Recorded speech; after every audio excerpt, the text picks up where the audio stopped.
My name is Dwayne Milliman. I am the manager of the Fly Shop, what's called the Fly Shop Outfitters. There's a lot of things that are a part of the Antelope experience. Number one, by far, is the drive up there. You drive all the way around Mount Shasta. The scene changes every 10 miles.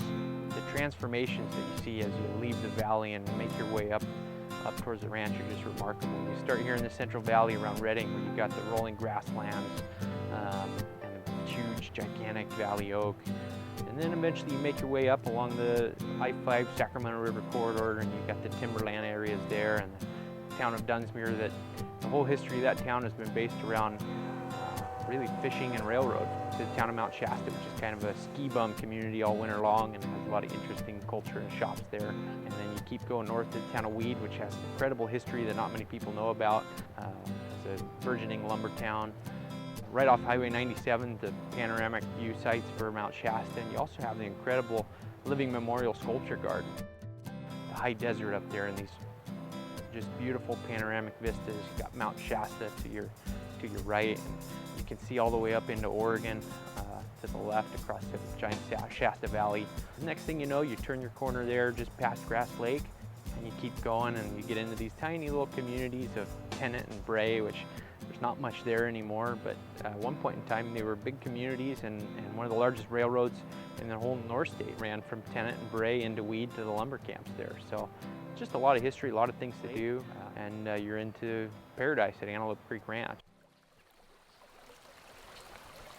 Uh-oh, David's on. Oh, it's a fat fish. Woo. What makes Antelope Creek unique is, and especially compared to all our other properties, it sits at 5,000 feet and it's got quaking aspens. They see quaking aspens and hear quaking aspens, and so it's a good selling point, and it definitely the thing that's unique about the place. What anglers should expect when they visit Antelope Creek Ranch is they should expect to see animals, birds, wildlife. They should expect to have very comfortable rooms, very good food in a 5-star facility, and be fishing over fish that are, well, maybe not as long as your arm, but certainly as long as your arm from your elbow to the tip of your fingers. As far as I'm concerned, the lodge is a 5-star building. It's just big, and it just grabs you. You feel comfortable the minute you walk in the door. Just got a call today from a guest that was up there, about 3 weeks ago, and he said he had the best time.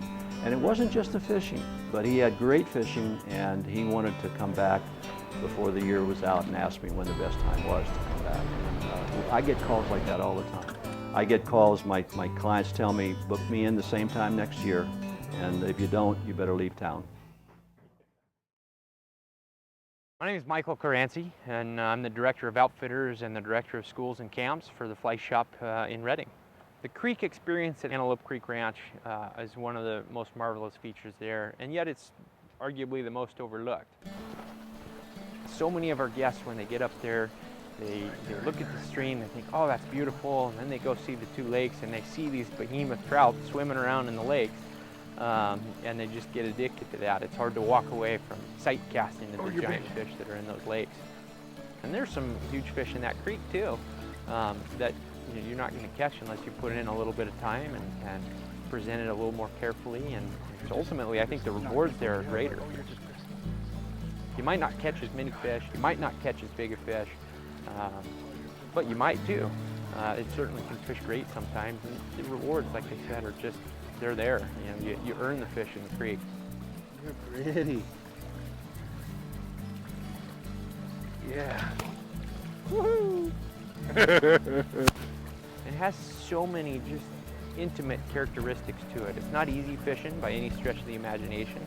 By the time you can see the fish, they can see you. So it takes some of that slow-moving, stalking the stream, hiding behind a bush while you flip that little roll cast in there. So it has added challenges that ultimately equate to added rewards.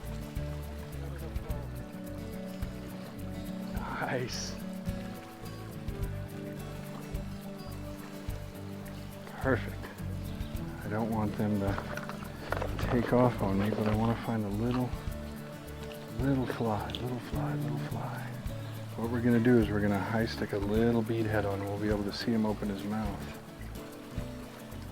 Here, You're new. What about you? You see it? You see it? You see it? He sees it. He sees it. He's moved on it. There he is. There, he took it. Oh, get out of there, get out of there, get out of there, get out of there. No, no, no, no, no, no! Why did you run under that stick? And they love that little drifting flashback right there. Got some nice little wings coming off, nice little pheasant tail, bright bead head, and they just hammer it. For me, the unique thing is the change. It's just incredible. To see it now, it's just, I just shake my head. I cannot believe how much work the owner has put into that place. And it keeps going on. So and that's what some of our clients are saying, is they go up, 5 years ago, and now they go up now, they say, well, I see what else he did, and I wonder what he's going to do next year.